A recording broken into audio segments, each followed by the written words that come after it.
Vamos dar início a essa nossa segunda live da Maratona Primos, que é justamente essa nossa maratona que está focando no planejamento do primeiro ano do ensino fundamental.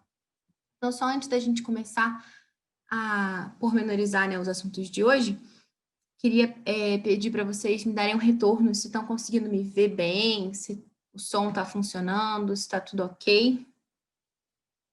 Dei um ok aqui para ver se está tudo certinho. Pessoal já entrando. Allen, Rafaela, bem-vindas. Ilô, Mariana, Sheila. Sheila já me deu um ok, que está tudo funcionando. Muito bem. Maravilha. Bom, pessoal, então, só antes da gente começar a entrar propriamente no assunto de hoje, vocês sabem que eu apresento o Pod Clássica, né, que é um podcast de educação clássica, e nós estamos aqui no perfil da Academia Dulcis Domus. Então, vamos então ter um pequeno aviso da academia, só antes da gente introduzir esse nosso assunto. Essa maratona, ela é oferecida pela Academia Dulcis Domus, e a academia, ela oferece vários cursos. Então, a cada dia a gente vai falar um pouquinho de cada um deles para que vocês possam conhecer mais também sobre esse projeto. Então, a live de hoje é oferecida especificamente pelo Clube de Leitura. O Clube de Leitura é uma iniciativa da Academia Dulcis Domus, né, para pré-adolescentes e adolescentes. É um clube que funciona da seguinte forma: sempre para a mesma faixa etária, né, tipo de 8 a 10 anos, 10 a 12 anos, mais ou menos ali, 12 a 14, 14 a 16, 16 a 18, e esses grupos, eles se reúnem, né, online, tá, via videoconferência, com uma professora que vai liderar ali a discussão, conversar, né, vai ser, digamos que a moderadora, e esse grupo vai ler diversas obras, né, relevantes da literatura mundial e se reunir online através de videoconferências no Zoom, né, que é essa ferramenta que muitos de vocês já conhecem, agora na pandemia ficou famosa, mas é usada por grandes empresas no mundo, por justamente ter uma estabilidade muito maior do que o Google Meet, enfim, todas essas outras plataformas tipo Skype, né? Não fica travando, então cria realmente uma experiência bem mais interessante, né, de você poder conversar com as outras pessoas. E eles vão discutir, então, esses livros. Então, é bem legal porque incentiva a leitura e dá para eles a oportunidade também de estarem em contato com outros pré-adolescentes, adolescentes, jovens, né, da sua mesma faixa etária, que vão estar sendo, vão estar conversando sobre o mesmo tema e sendo orientados por uma pessoa, né, por um adulto ali de bom critério moral, que vai ajudá-los, né, a tirar conclusões, a extrair realmente ali o suco, né, dessas leituras para as suas vidas também. Então, se vocês quiserem saber mais sobre o Clube de Leitura, é só acessar lá o nosso site, Academia Dulcis Domus. Tem turma nova começando por agora, essas semanas aí. Vocês podem entrar em contato com a gente para saber mais sobre esse projeto. Então, dado o recado do Clube de Leitura, vamos começar então o nosso assunto de hoje. Bom, o tema de hoje é como organizar, né, como planejar, assim, de forma mais estruturada o primeiro ano do ensino fundamental. Então, né, na semana passada, a gente tratou sobre a importância de ter um método. Né? Provavelmente vocês já assistiram a live 1. Se não assistiram ainda, é muito importante que vocês assistam, tá, gente? Porque, assim, tudo que a gente vai falar aqui foi pensado realmente numa sequência lógica.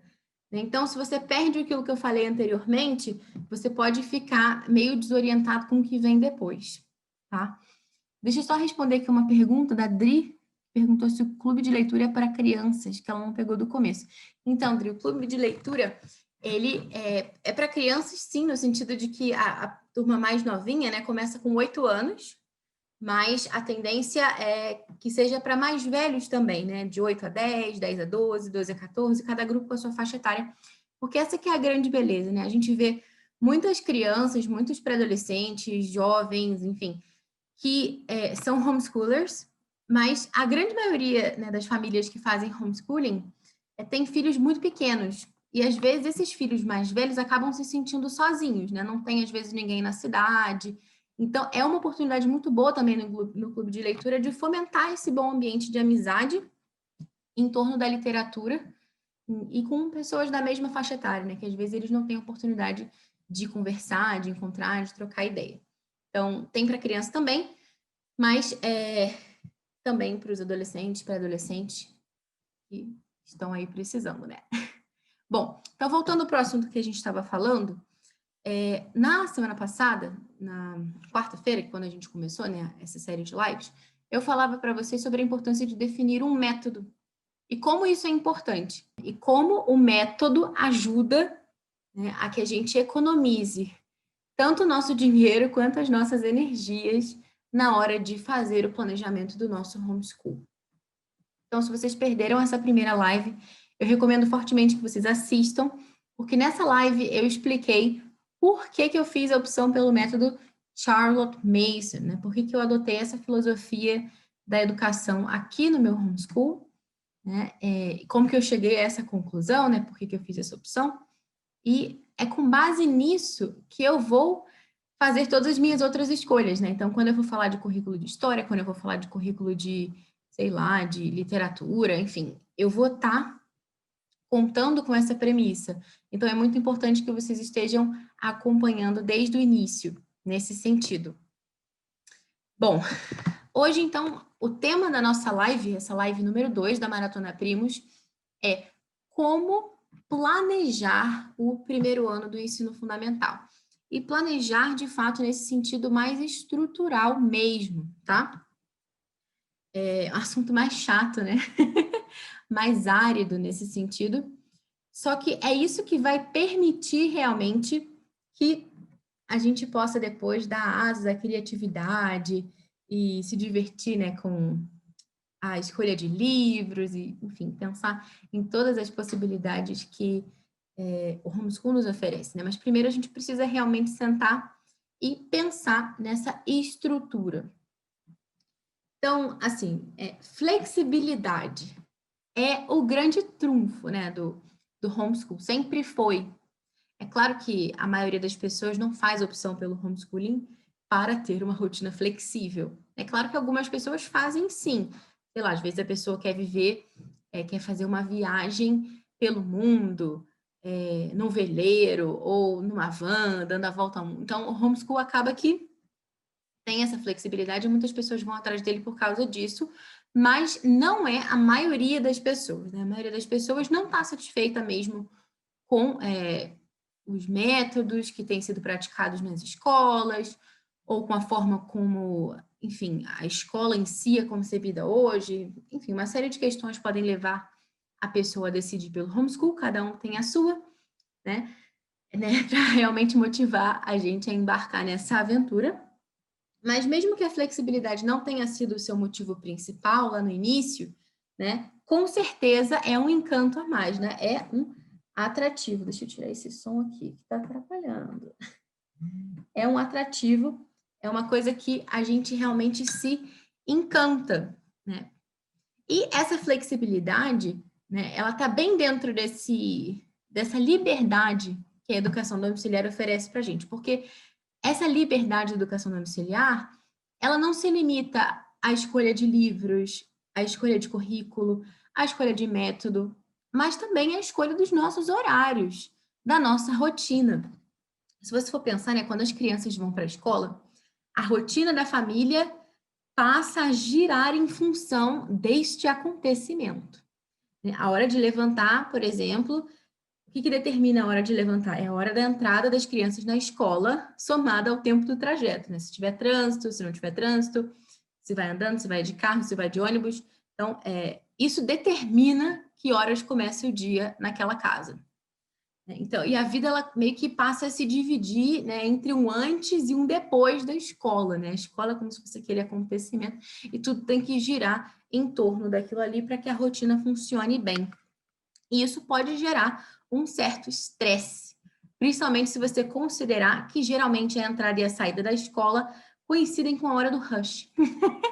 Então, se você vai levar as crianças de carro, é sempre aquela coisa, aquela demora, aquela situação, né? E também, por exemplo, as férias, se você for pensar de empresa, né, tudo isso, aquela situação também, aquele climão que fica, porque todo mundo quer tirar férias em janeiro, todo mundo quer tirar férias em julho, porque afinal todas as escolas tiram férias na mesma época do ano. Então todos os funcionários têm que se estapear para conseguir tirar férias, né, poder ter um tempo com os seus filhos. Em contrapartida, né, quando a gente fala de homeschool, são os estudos, né? É a rotina, é o horário que tem que se adequar à rotina da família e não o contrário. Então, eu não vou escolher as minhas férias com base num calendário que alguém pré-determinou, um calendário escolar pré-determinado anteriormente, né? Eu vou ter que me adequar a isso. Não. Eu vou fazer o meu calendário do jeito que eu achar melhor para eu tirar as férias quando eu quiser, basicamente. Então, isso realmente dá uma liberdade, uma tranquilidade muito maior. Né? E uma economia também, se você for pensar aí nas baixas temporadas e tudo isso, né, também vale muito a pena. De acordo com o dicionário Primeirão da língua portuguesa, flexível é tudo aquilo que se dobra ou verga facilmente sem se quebrar. É o que se acomoda, que se presta, é suável, dócil e complacente. Então, como hoje a gente vai falar sobre o primeiro ano do ensino fundamental, nada melhor então do que a gente começar falando sobre este ano letivo, sobre esse calendário escolar e como você pode dobrá-lo e acomodá-lo e quebrá-lo e torcê-lo segundo as necessidades da sua família. Então, você pode fazer todas as dobraduras e acrobacias que você quiser fazer com o calendário e não com a rotina da sua família, porque quando as crianças estão na escola, justamente o contrário. É a família que tem que equilibrar todos os pratos e plantar bananeira para tentar entrar naquele calendário. Mas quando a gente tem esse contexto do homeschool, a gente tem realmente essa grande vantagem, né? E a gente tem que saber aproveitar essa vantagem. E a gente começa a aproveitar essa vantagem quando a gente entende que o calendário escolar, ele não é o mestre, tá? O mestre é você, a mãe, o pai, né, o educador, ali. Então, o calendário ele serve para servir a sua família. Não é a sua família que está a serviço do calendário escolar. E para que você possa realmente fazer com que esse calendário seja um servo, é para que você possa dominar esse calendário e não ser dominado, ser arrastado por ele, você precisa conhecê-lo muito bem, né? Você precisa realmente tomar as rédeas desse calendário. Ainda que essa parte do planejamento soe um tanto quanto burocrática e pouco divertida, como a gente já falava anteriormente. Mas esse passo é necessário, né? Você sabe, por exemplo, quanto tempo dura um ano letivo no Brasil? Só uma boa pergunta. Vamos ver se alguém vai saber responder. Vocês que estão aqui online, diz aí, quanto tempo dura um ano letivo no Brasil? Mínimo de dias? Não adianta colocar no Google, não. Alguém sabe? Vocês estão fracos, hein? Ó, Mariângela, 200 dias. Muito bem. O pessoal tá atento. 200 dias, exatamente. Gabi falou também. Vocês sabem quantas horas? Eu também estou sendo malvada, né? Não. São 200 dias. Sandra falou 220? Não, 200. 200 dias letivos, né? Somando aí aproximadamente 800 horas de trabalho, assim, de escolar mesmo, né? Trabalho escolar efetivo. Né? 200 dias e 800 horas.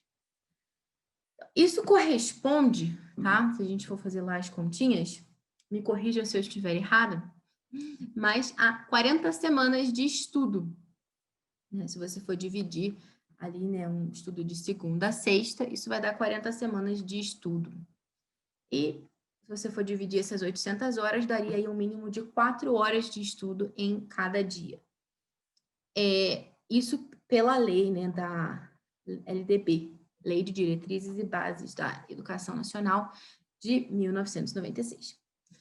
E, claro, também existe um amparo legal nesse sentido, né, de que nas séries iniciais do ensino fundamental e da educação infantil, você pode incluir nessa conta, né, de 4 horas mínimas diárias, outras atividades, tipo ir a uma pracinha, por exemplo, desde que tenha um fundo educativo, um fundo pedagógico ali. Então, você poderia incluir ali, por exemplo, esporte, ou qualquer outra coisa que tenha realmente um objetivo formativo, né, como o desenvolvimento de bons hábitos, por exemplo, né, tudo isso pode entrar. Então, e se a gente considera, né, essas semanas de estudo, a gente vai poder, então, ter um número de férias, né? A gente vai ver quantas semanas sobram de férias. E isso vai ser importante lá na frente para a gente poder se organizar. Então, é importante que a gente saiba disso, né? E como organizar esse calendário escolar em função desse mínimo para fins de registro, né? Porque, como vocês sabem, o homeschooling não é ainda, né? Nós estamos em novembro de 2020, não é ainda regulamentado no Brasil.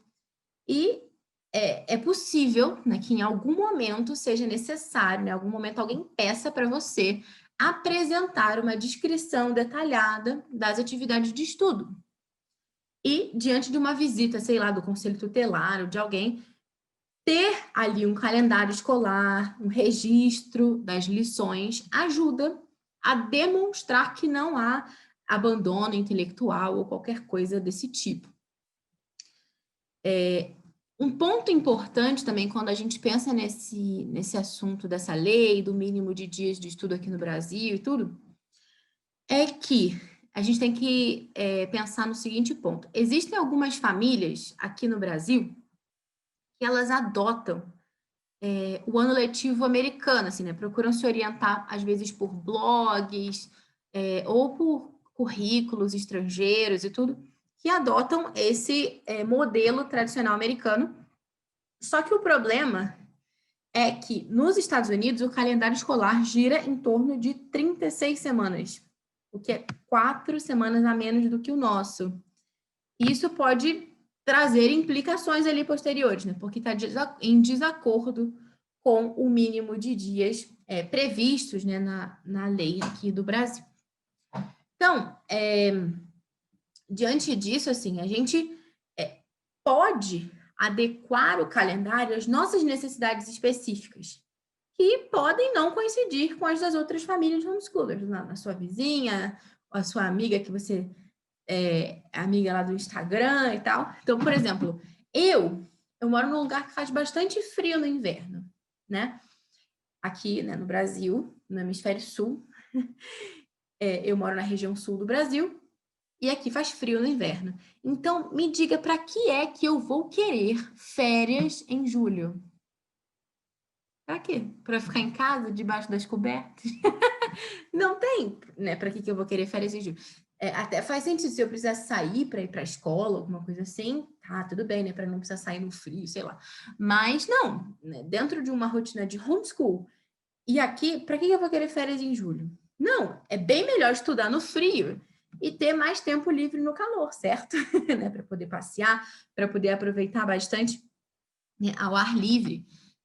Já para outras famílias, essa não vai ser a melhor solução, né? Para algumas outras famílias, sair de casa no verão pode não ser tão legal assim, porque tem regiões que a temperatura fica muito alta mesmo, e às vezes fica muito seco, e pode ser, né, nem tão recomendável assim ficar saindo muito. Então, às vezes, pode ser um período mesmo que é propício ali no verãozão ficar mais em casa, de preferência se você tiver ar-condicionado, né? E não tem sentido tanto você ter férias ali naquele pico do calor, porque é um momento que você vai ficar mais em casa mesmo. Então, cada pessoa precisa realmente adequar e entender o calendário para poder fazer com que ele sirva ainda melhor às necessidades da sua família. Então, assim, eu já vi também algumas pessoas, né, defendendo que, para elas, é importante estabelecer uma semana de estudos com só 4 dias letivos, assim, né? Tipo, a pessoa vai estudar de segunda a quinta e vai deixar a sexta livre para o caso de ter uma consulta médica, ou de, sei lá, querer fazer alguma outra coisa, ou não deu tempo de fazer o que tinha que fazer no outro dia, ela tem lá aquele dia extra para poder correr atrás do prejuízo e tudo, né? Então, é uma opção, né? Deixar esse diazinho lá para resolver pendência. Então, só que assim, se esse é o seu caso, né? Prepare-se para ter só 2 semanas de férias. Por quê? Porque se você dividir, né, os 200 dias lá do ano letivo, e você realmente quiser só semanas que tenham 4 dias de estudo, você vai chegar a um número de 50 semanas de estudo. E no ano tem 52. E aí sobrariam só 2 para você descansar. Então, é uma opção. Né? Para algumas pessoas pode ser o melhor cenário. Para mim, não. Então, realmente você precisa pensar sobre isso e ver aquilo que realmente se adequa mais à sua família. Então, como vocês sabem, né, a gente aqui, né, na live anterior eu já expliquei, que a gente ia usar como referência o método da Charlotte Mason, né, durante essa nossa maratona Primos. Então, vale a pena a gente parar um pouquinho para tentar entender como que ela organizaria esses nossos 200 dias letivos. É claro que a gente não precisa seguir tudo à risca, minuciosamente, até porque, né, no contexto que ela estava, era um contexto de escola, né, e eles estudavam de segunda a sábado. Isso não se adequaria à maioria de nós. Então, a gente precisa adequar isso para uma realidade que esteja mais próxima daquilo que a gente vive aqui, realmente. Então, a Charlotte, ela dividia o ano em 3 trimestres, né, que são chamados terms. Né? Você pode chamar de termo, por exemplo, mas eu prefiro chamar de trimestre. Né? Então, 3 trimestres de estudo, cada um ali com 12 semanas de duração. Então, você pega um trimestre desse, com 12 semanas, 11 semanas seriam dedicadas à instrução e 1 semana, lá no finalzinho, dedicada à avaliação, exame, prova, tá? Aqui no Brasil, a gente precisaria adaptar esse modelo, como eu falei para vocês anteriormente. A gente tem que olhar como que ela fazia e adaptar para a nossa realidade. Esse modelo de 3 trimestres com 12 semanas cada um dá 36 semanas, o que funciona muito bem para o modelo americano, para a lei americana lá, né, que o ano letivo gira em torno disso aí, mas para a gente não é bem assim, porque a gente tem 40 semanas de estudo aqui, né, como a gente tinha falado antes. Então, eu fiquei pensando, né, uma opção, então, né, para esses 20 dias que sobram, né, porque sobram 4 semanas, né, de 5 dias, cada uma, né, de segunda a sexta, o que dá 20 dias letivos. O que a gente poderia fazer, então, com esses dias?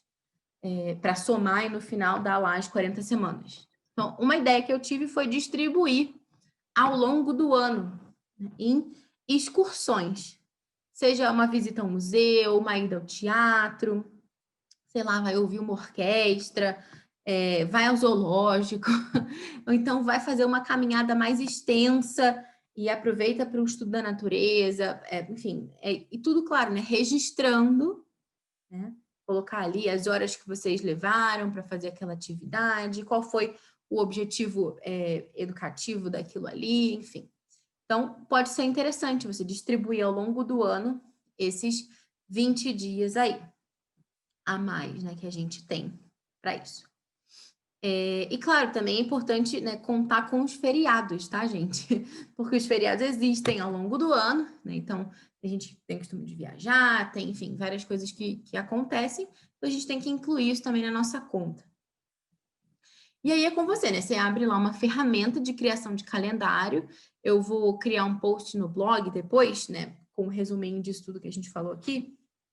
Vou colocar lá 2 opções para vocês, que é o Calendar Labs e o Canva, né? Que muitos de vocês já conhecem. Que dá para você montar lá o seu calendário bonitinho, dá para você imprimir, organizar, né? E você vai poder, então, definir como é que você vai distribuir esses teus 3 trimestres e os dias de excursão, que são aqueles 20 dias, né, que eu mencionei, ao longo do ano, né? E lembrando que descansar é parte importante do processo. Não adianta a gente se matar, porque a gente não vai conseguir render bem se a gente não descansar. Então, descansar é uma obrigação. Muitas vezes as pessoas ficam com essa ideia na cabeça de que não, vou me matar aqui de trabalhar, vou me doar, vou me esgotar e tal. Só que você não vai servir bem a sua família se você estiver cansado, se estiver morta, exausta. Então, pelo contrário, você vai querer desistir. Então, muitas vezes as pessoas querem desistir, né, no homeschool, enfim, ou de vários projetos na vida, quando na verdade elas só estão cansadas. E se elas descansassem, né? E descansar, gente, não é egoísta, tá? Porque é isso que vai permitir que você possa servir os outros, né? Então, pensa nisso. Então, assim, capricha nas férias para realmente, assim, dar aquela renovada no ânimo. E não só, né? Conta, claro, com um tempo de descanso estrito, assim, mas também reserva um tempinho para planejar o próximo trimestre.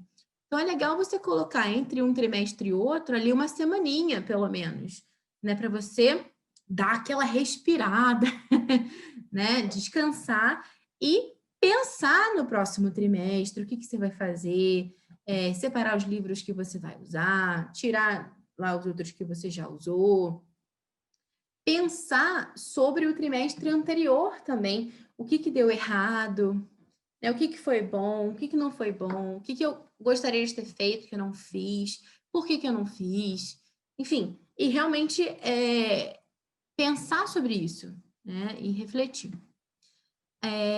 Então, assim, se você tirar da conta esses 200 dias letivos que eu falei, né, que é o mínimo exigido, vão sobrar 165 para você distribuir aí como quiser ao longo do ano. Ufa!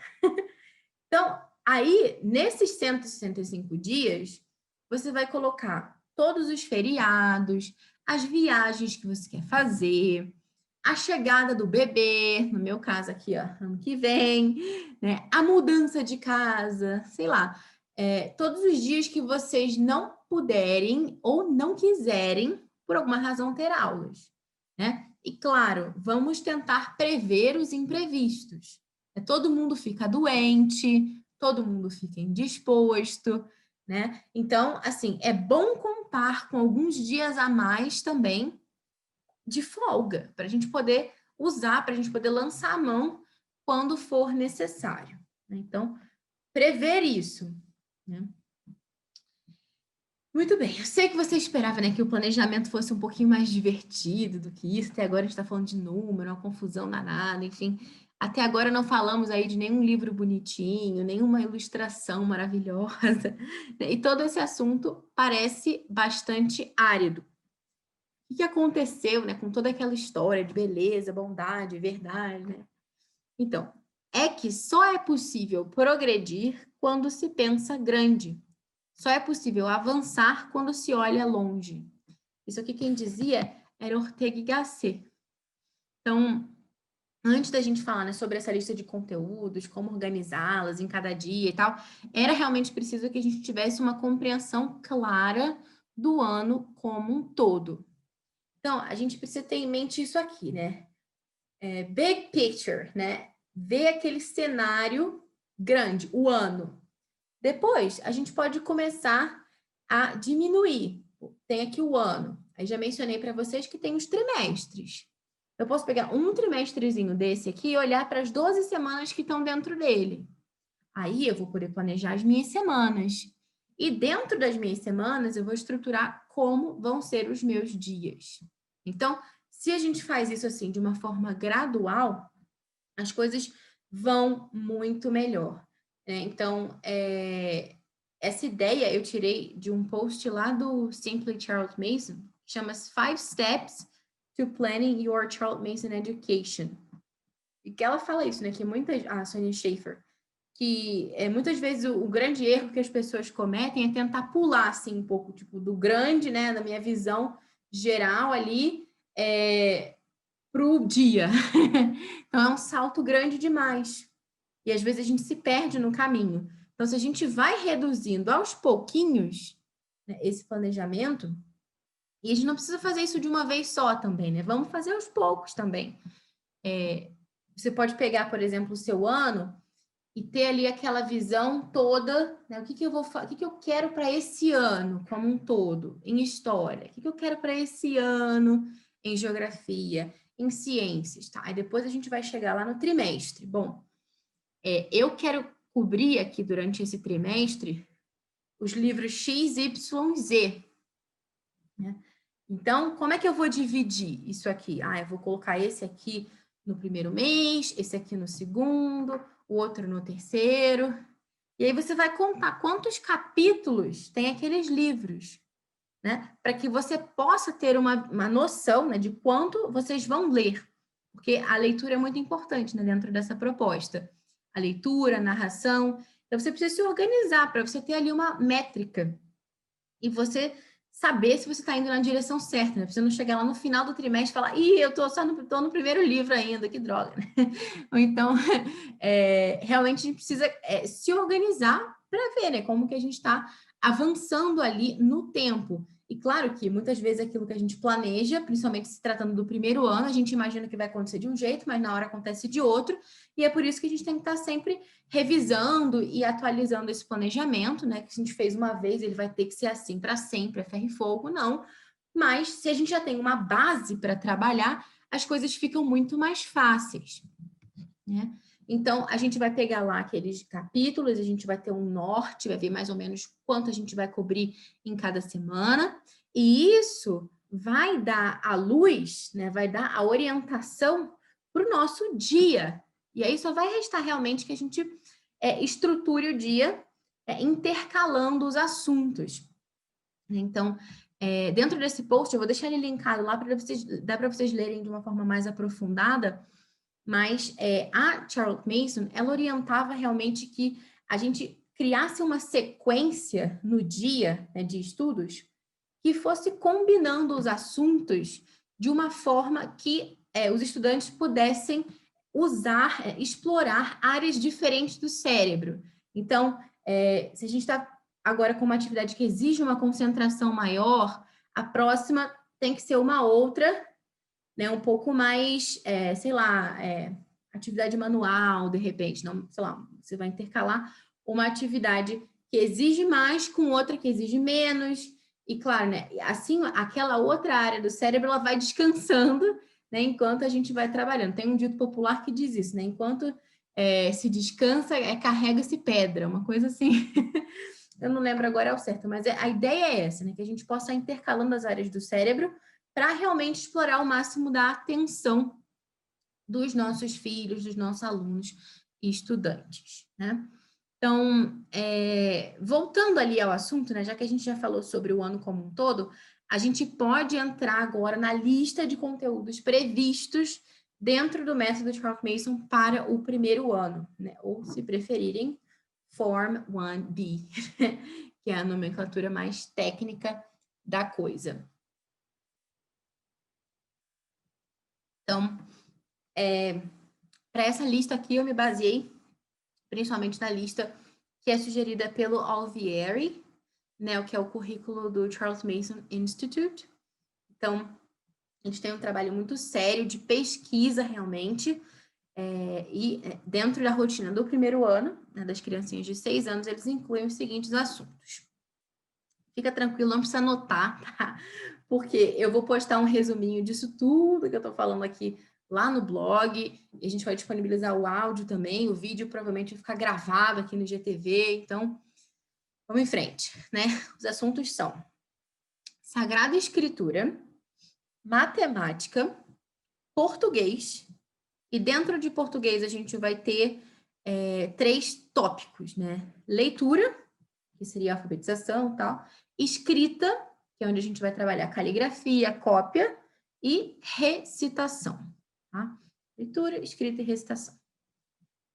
Então, já falei, Sagrada Escritura, matemática, português, geografia, história, língua estrangeira, ciências, música, arte, literatura, educação física e habilidades para a vida. Life skills. E, à primeira vista, pode parecer muita coisa. Mas não se engane, à segunda vista você vai ter certeza que é muita coisa mesmo. E essa é a grande beleza da coisa, né? Porque a Charlotte, né, ela propunha que a gente alimentasse as nossas crianças com uma educação que constituísse um verdadeiro banquete, repleto ali de, enfim, iguarias e pratos variados. Lembra daquela regrinha básica ali dos nutricionistas, né? Come um pouco de tudo, deixa o prato bem colorido. Então, é exatamente isso. Funciona, se aplica perfeitamente aqui. Bia está perguntando o que seriam as habilidades para a vida. Habilidades para a vida seriam ali atividades, né, que eles vão aprender, mas que são interessantes aprender não só assim por aprender, digamos assim, mas porque elas têm uma relevância maior. Então, por exemplo, jardinagem, né? Ou então costura, por exemplo, né? São atividades manuais, mas que têm uma relevância, assim, né, de serviço nesse sentido. Então, a Sara falou que ficou desesperada. Não, fica tranquila. Fica tranquila, por quê? Já vou te falar, Sara. Tem um problema que é o seguinte: a gente tem uma visão, né, que é assim, que ficou muito difundida, assim, né, ultimamente, até com a coisa do homeschool e tal. Eu já ouvi pessoas falando isso, né? Olha, eu vou ensinar só português e matemática, mas eu vou ensinar, assim, com uma profundidade, com rigor, com, sabe, assim, uma maestria tal, né, que não vai nem sentir falta dos outros assuntos. Isso não cola, tá? Aqui. Então, assim, algumas pessoas, inclusive, elas se apropriam daquele adágio, né? Que é o adágio, assim, um dos... quando se fala de educação clássica, né? Tem aquelas frases, assim, de efeito, bonitas, tá? Em latim. Essa é uma delas, né? Non multa sed multum. Ou seja, não muitas coisas, mas muito. Ou seja, intensamente. Então, as pessoas pegam isso aí e falam assim, ó, não vamos ensinar muitos assuntos, muitas matérias. Vamos pegar um pouquinho e vamos aprofundar, vamos botar a cara ali e vamos dissecar, sugar tudo que aquilo ali tem para oferecer. Isso é uma visão, né? Só que, assim, na prática, isso não é bom, isso não funciona. É só você tentar usar um pouquinho de lógica. Porque essa lógica, essa ideia do quanto menos melhor, isso tem que parar em algum momento, certo? Porque deve existir algum número ideal de assuntos a serem estudados, né, em cada idade, enfim, porque senão a gente nunca terminaria de cortar, né? A gente continuaria cortando a floresta sempre. Se quanto menos melhor, vamos cortar também o português, vamos cortar a matemática e deixa eles sem estudarem nada. Porque quanto menos melhor, não é isso? Então, não é. A gente sabe que não é. Então, as pessoas, elas acabam usando essa expressão, né, dos clássicos como uma desculpa que acaba deixando os filhos desnutridos intelectualmente. E é verdade, né, que a gente, claro que isso eles não têm razão, mas eles têm razões. Por que eles pensam isso, né? Porque eles pensam que quando a gente cobre, né, uma gama muito grande de assuntos, a gente acaba ficando superficial, a gente não aprofunda, a gente não estuda direito, etc. Mas é preciso, então, parar um pouquinho para analisar o contexto dessa expressão, né? Então, esse multum non multa tem o registro por escrito numa carta de Plínio o Jovem. Engraçado que entrou um Plínio aqui na live, eu fiquei pensando, gente, que legal, tudo a ver. Esse Plínio, né, ele foi governador na Bitínia, além de ser um notável orador. Então, esse Plínio, ele escreve para um amigo dele, um amigo que queria perseguir a vida intelectual e tal, e ele sugere, né, ele aconselha a esse amigo que selecione com cuidado os autores que vai ler em cada assunto. Porque, embora a gente tenha de ler muito, né, ou seja, de ler intensamente, a gente não tem que ler muitos livros.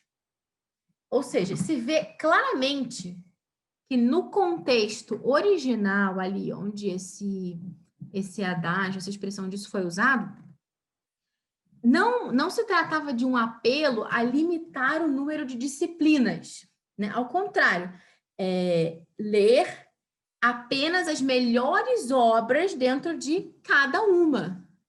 Não se tratava de estudar poucos assuntos, mas de poucos livros dentro de cada assunto. Ou seja, como diria um outro adágio latino, né, em resposta a esse, non legere sed eligere. Não ler, mas escolher. Então, não se trata de você chegar na biblioteca e falar, veja, 20 livros sobre o assunto X. Não, a gente vai querer os melhores livros sobre o assunto X. Isso tem tudo a ver também com o que a gente vai falar na próxima live, que é sobre como escolher livros. Tá? Então, vocês precisam realmente estar aqui, porque é todo um fluxo, né? Que vai uma coisa se conectando na outra. E diante desse dilema, né, da qualidade versus quantidade, a gente tem uma resposta também muito clara da Charlotte Mason, que ela fala o seguinte, se eu não me engano, está no School Education, esse aqui. Ela diz assim, temos de livrar-nos da noção de que para aprender bem os 3 R's é Reading, Writing e Arithmetic, tá? Leitura, escrita e aritmética. Então, temos de livrar-nos da noção de que para aprender bem os 3 R's ou a gramática latina, a criança deveria aprender estes e nada mais. É tão verdadeiro para as crianças quanto para nós que quanto mais ampla a gama de interesses, mais inteligente é a apreensão de cada um. Então, a chave realmente aqui é generosidade. Sejamos generosos com os nossos filhos, com os nossos alunos, com os nossos estudantes. Por quê? Porque é bem mais fácil. Vamos combinar. É mais barato e é mais cômodo você servir a mesa com arroz e feijão. Não é?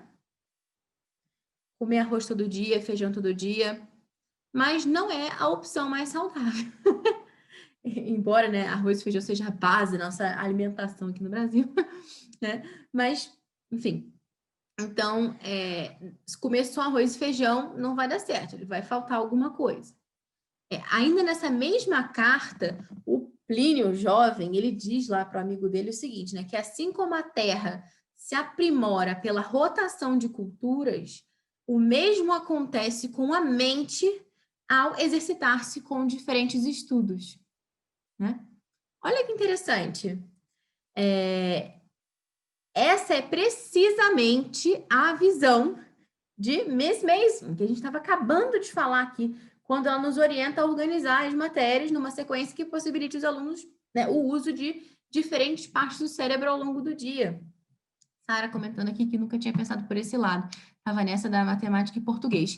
Então, é justamente quando a gente tem, né, uma grande variedade de assuntos, claro que não é assunto demais também, gente. Ninguém quer deixar as crianças desnorteadas. Mas é uma quantidade ali de assuntos necessários. E a gente tem que acreditar também na experiência que a Charlotte Mason tinha, né, gente? São 60 anos dedicados ali ao ensino. A mulher sabe muito mais do que todo mundo que está aqui junto. Então, se ela chegou a essa lista, é porque ela viu que isso realmente funcionava e que isso realmente era muito bom, né? E ela colheu os frutos disso. É muita arrogância a gente chegar aqui agora sem experiência nenhuma quase e falar, não, eu sei mais do que todo mundo, eu que vou escolher aqui a minha lista, eu vou ensinar só português, mas sei lá, entendeu? Sem nenhuma referência, assim. Você conhece alguma família que fez isso e deu super certo? Muitas vezes não. Às vezes a gente tem uma ideia assim, ou a gente viu alguém que falou um negócio, a gente segue porque a gente achou legal, mas a gente não viu a aplicabilidade daquilo na realidade, né? Então, isso é interessante também a gente pensar. Então, voltando então, né, naquele assunto que a gente estava falando anteriormente, só para a gente fechar aqui, é bom a gente, então, pegar, né? Bom, eu tenho ali aquele meu ano, até a Bia comentou, né? De definir os objetivos gerais para aquele ano. E antes de você pensar até no ano, é bom você pensar também de uma forma ainda mais geral, né, do que você quer como um todo. Aquilo que a gente estava falando lá na primeira live, né? Lá no terceiro ano do ensino médio, no último dia de estudos do seu filho, como é que você imagina que vai ser esse homeschooler, né? Esse menino, esse rapaz, essa moça, né? Quais são as memórias que ele tem da educação dele? O que ele aprendeu ao longo desse processo? O que foi bom? Enfim, tudo que a gente planta agora, aquilo que a gente está semeando agora, a gente vai colher lá na frente. Então, quando a gente vai pensar no nosso ano, a gente tem que ter essa visão geral também lá do final do processo, né? Porque a gente está lançando essas sementes agora. Então, a gente vai pensar naquele filho que a gente tem ali. Puxa, né? Quais são os bons hábitos que ele precisa cultivar, as virtudes, né? Que ele precisa crescer, as virtudes nas quais ele precisa crescer ao longo daquele ano. O que ele precisa aprender? Claro, aí entram os objetivos gerais, né? Uma coisa mais técnica, em cada um dos assuntos e tudo, né? Pegar ali e ver. E isso tudo, né? Fiquem tranquilos, porque se seus filhos estão no primeiro ano, eu vou falar sobre todos esses assuntos nas próximas lives, né? Então, eu vou cobrir toda essa lista que a gente mencionou aqui e eu vou dar sugestões de materiais para vocês, ideias, enfim. Então, estamos juntos aí nessa. Então, você vai pegar e vai pensar, né? O que eu gostaria, né, nesse ano? E depois desse ano, a gente vai esmiuçando, então, para o trimestre. E aí, é legal a gente pensar nos livros, né? Na lista de livros, o que eu vou usar. E não só nos livros, mas outros recursos também. Porque pode ser que você precise, sei lá, dentro de artes, né? Você vai precisar comprar um determinado número de pincéis, sei lá, aquarela, papel de alta gramatura para pintar, não sei, alguma coisa, ou manipuláveis. Vocês lembram, né? Não é para falar manipulativo. Manipuláveis de matemática, se vocês forem usar um programa que adote isso e tal. Então, vocês têm materiais ali também que vão precisar ser distribuídos e você precisa ter uma ordem ali para saber quando você vai precisar do quê, mais ou menos. Então, a maioria desses materiais são para o ano inteiro, né? Mas é bom você se estruturar ali. Ou então, por exemplo, apreciação artística, apreciação musical não é exatamente livro, né? Claro que você pode ler um livro sobre a vida daquele compositor, ou sobre a vida daquele pintor, estudar a biografia dele, mas vai ter obras concretas que vocês vão querer apreciar, né? Contemplar ou ouvir. Então, você vai anotar lá quais são essas obras, concretamente, distribuir ao longo dos trimestres, pensando nelas e tudo isso. E aí, né, você vai ter essa ideia mais clara, né, de, assim, quanto tempo cada coisa dura, né? Você vai ter lá os capítulos e você vai organizando, né, de acordo com isso que você viu anteriormente. Então, uma ideia muito boa que eu vi também nesse mesmo post, que eu vou linkar para vocês lá da Sonia Schaefer, é que quando ela fala da gente planejar a nossa semana, ela fala, né, que existem alguns assuntos, né, de uma educação Charles Mason que funcionam muito bem se a gente fizer só uma vez por semana, né? Normalmente é apreciação artística, música, estudo da natureza, artesanato, ou mesmo artes, né? Instrução de artes. Agora, quantas vezes por semana eu faço ciências, né? E história, ela coloca aqui essas perguntinhas. Então, uma coisa que ela fala que eu achei muito, assim, esclarecedora mesmo, que ela fala assim, que a forma da gente realmente descobrir a resposta dessas perguntas é a seguinte, né? Claro que você, se você quiser, você pode seguir exatamente lá, né, os horários que a Charlotte usava nas salas dela e tudo, fazer exatamente como ela fazia, o número de vezes por semana e tal. Mas a gente tem que lembrar que ela fazia 6 dias por semana, tá? Segunda a sábado. E isso não é uma realidade para a maioria de nós, né? Não é algo que vai ser bom, né, para as nossas famílias, dentro do contexto que a gente está. Para algumas famílias, sim, mas acredito que para a grande maioria, não. Então, você não precisa se sentir assim preso a esse modelo. Você pode fazer, né? Você pode oferecer aos seus filhos essa educação tão rica que é oferecida pelo método da Charlotte Mason, né? Por essa filosofia de educação tão bonita, de um jeito que funcione na sua casa, né? E aí ela fala assim, né, que a atmosfera do lar é importante. Lembra que a Charlotte Mason falava que a educação é uma atmosfera, disciplina e vida? Então, se você for fazer de segunda a sábado, pode ser que isso comprometa gravemente a atmosfera da sua casa, né? Imagina. Então, a gente precisa, né, aplicar realmente esses princípios da Charlotte, que são maravilhosos, né, e esses métodos que são brilhantes, como fala aqui a Sonia Schaefer no artigo, em uma rotina, né, em uma agenda que se encaixe na nossa família. Então, você vai olhar ali, né, todos os recursos que você listou para história, todos os recursos que você listou para geografia, né, tá? E naquele trimestre. E você vai lá ver, né, quantos capítulos que tem, quantas lições que você vai fazer, né, quantos capítulos você cobre mais ou menos ali naquele determinado espaço de tempo, tal. E pronto, aí você vai lá e planeja aquele trimestre com base nos recursos que você definiu. E aí você vai ver quantas vezes por semana você precisa fazer determinado assunto para dar conta daquele material que você selecionou, né? Então, enfim, você vai lá calcular o número de capítulos, como sugere aqui a Sonia Schaefer. Então, ela dá aqui até um exemplo, né? Imagina que tenha 12 capítulos num livro, 15 no outro livro e 9 num terceiro livro. Você vai somar, né, todos esses capítulos aí, no final você vai ter 36 para a história, e aí você vai dividir esse número total de capítulos pelo número de semanas, que são 12 semanas, né, no trimestre, e a resposta vai ser 3 ali, né? No caso dos 36 divididos por 12. E então, o que isso teria que significar na prática é que você ia fazer, então, sua lição de história 3 vezes por semana, lendo um capítulo de cada vez, né? Para completar toda aquela lista que você separou anteriormente. Então, essa é a chave. Então, cada família vai ter ali uma agenda, uma tabelinha de horários, digamos assim, que funciona para aquela família. As famílias vão ter circunstâncias diferentes, vão escolher livros diferentes, vão ter filhos em idades diferentes. Enfim, se você, por exemplo, tem filhos em idades diferentes, você pode escolher combinar os seus filhos em alguns assuntos, inclusive, né? E isso é importante você levar em consideração quando você está fazendo esse planejamento, né? Então, é claro que o estudo de matemática, né, é uma coisa muito específica, o estudo da língua também, né, no nosso caso aqui, né, do português e tal, mas tem outros assuntos que, tipo, história, né? Você pode ter crianças em idades diferentes, de acordo com a proposta da Charlotte Mason, estudando um mesmo período histórico, porque é um ciclo, né? Aquilo ali vai se repetir em outro momento.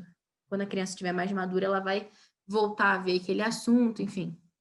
Então, não é prejudicial nesse sentido. Então, depois que você fez lá essa semana, né, você viu lá, vai ser 3 vezes semana história, 2 vezes semana não sei o que e tal, você vai pegar e vai dividir o seu dia. E aí você vai usar aquela regrinha também, que eu já tinha falado anteriormente, né, de procurar intercalar os assuntos com base nas áreas do cérebro que o seu estudante precisa usar. Então, intercalando ali aqueles assuntos que precisam de uma maior atenção, com outros ali, né, que já sejam mais tranquilos, assim. Então, fica muito mais tranquilo, assim, para que eles possam prestar mais atenção. Gente, não sei se alguém tem alguma pergunta, se alguém quer comentar alguma outra coisa. Eu sei que esse é um assunto bastante extenso, então vale a pena, de repente, depois vocês pegarem lá o áudio ou o resuminho, que eu vou colocar também no blog, né? Lá, vocês acessem lá educaçãoclassica.com/blog, eu acho que é isso. Deixa eu confirmar. educaçãoclassica.com/blog, isso. Já tem lá o resuminho da primeira live e vai entrar o resumo dessa segunda também e o das outras também. Então, vocês podem ler também e ir fazendo, né? Tem lá as ferramentas de calendário que eu já postei. Quer dizer, não postei ainda no blog, mas vai estar linkado nesse post. Com outras referências também. Para quem lê inglês, principalmente, eu vou deixar uns links lá ao longo do texto que dá para vocês clicarem e aprofundarem nesse assunto de não multa, um sério multa, tudo isso, tá? Então, na quarta-feira agora, a nossa live 3, que a gente vai falar sobre como escolher bons livros. Eu espero que vocês tenham gostado da live de hoje, que tenha esclarecido as dúvidas. E se tiverem mais perguntas, podem mandar também por inbox. De repente, a gente pode fazer também alguma outra live para responder, alguma coisa nesse sentido. Tá bom? E espero vocês na quarta-feira. Obrigada por me acompanharem até aqui e até mais.